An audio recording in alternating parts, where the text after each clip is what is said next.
Hello friends, আসসালামু আলাইকুম। সবাই কেমন আছেন? আশা করি আল্লাহর রহমতে ভালোই আছেন। তো আজকে আমি আপনাদেরকে তৈরি করে দেখাবো খুবই মজাদার, সুস্বাদু এবং ফুলকো ফুলকো তালের বড়া রেসিপি বা তালের পিঠাও বলতে পারেন। দেখুন এটা কতটা ফুলকো এবং সফট হয়েছে এবং এটা ভিতর থেকে অনেক ভালোভাবে কুক হয়েছে। তো চলুন রেসিপিটা ফার্স্ট টু লাস্ট পর্যন্ত দেখা যাক। প্রথমে আমি এখানে প্রায় 1 কাপের মতো তালের রস নিয়েছি। আমি রসগুলোকে হালকা একটু জাল করে নিয়েছি। আপনারা চাইলে কাঁচা রসটা দিয়েও করতে পারেন, সেম রেজাল্ট পাবেন। দিয়ে দিচ্ছি 1/2 কাপ চিনি, দিয়ে দিচ্ছি 1/2 চা চামচের মতো একটু লবণ। মিষ্টি যে কোনো জিনিসে একটু লবণ দিলে টেস্টে একটা ব্যালেন্স আসে। আপনারা চাইলে স্কিপ করতে পারেন। এবার একটা চামচ দিয়ে আমি ভালোভাবে একটু চিনি এবং লবণটাকে গুলিয়ে নিচ্ছি। এরপর দিয়ে দিচ্ছি 1/2 কাপ ময়দা বা আটা, দিয়ে দিচ্ছি 1/2 কাপ চালের গুঁড়া।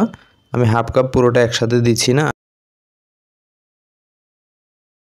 রেখে আমি একটু হাত দিয়ে মিশিয়ে নিচ্ছি এবং ডোর যে কনসিস্টেন্সি সেটা আগে আমাকে দেখে নিতে হবে।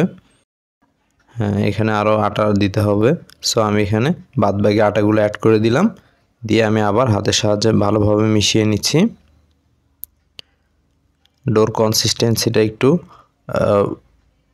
নরম থাকবে বা একটু সফট কোয়ালিটি থাকবে, খুব বেশি টাইট হবে না ডোটা।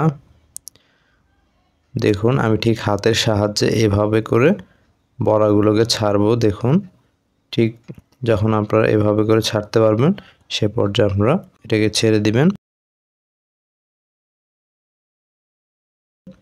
এখন একটা কড়াইয়ে আমরা পর্যাপ্ত তেল নিয়ে নিয়েছি।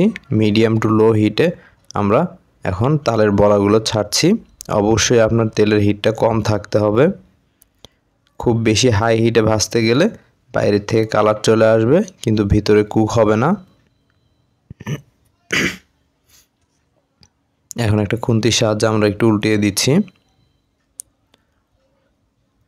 দেখুন এটা কতটা ফুলকো হচ্ছে এবং কত সুন্দর একটা কালার আসছে।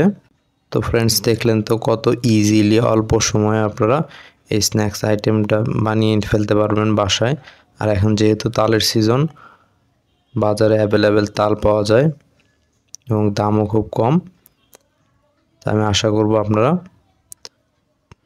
তাল কিনে চিনি এবং আটা দিয়ে এই রেসিপিটা বাসায় অবশ্যই ট্রাই করবেন।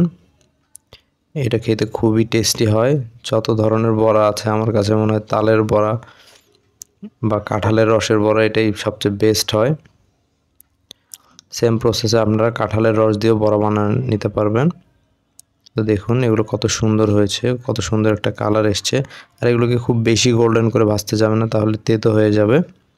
দেখুন এটা ভিতর থেকেও কুক হয়েছে। তো ফ্রেন্ডস আমাদের ভিডিওটা ভালো লাগে থাকলে অবশ্যই লাইক, কমেন্ট এবং শেয়ার করে দেবেন আপনার ফ্রেন্ডস অ্যান্ড ফ্যামিলির সঙ্গে, এবং আমাদের চ্যানেলটাকে সাবস্ক্রাইব করে দিবেন এবং পাশে থাকা বেল বাটনটি প্রেস করে দিবেন। তা আজ এ পর্যন্তই, ভালো থাকবেন। আসসালামু আলাইকুম।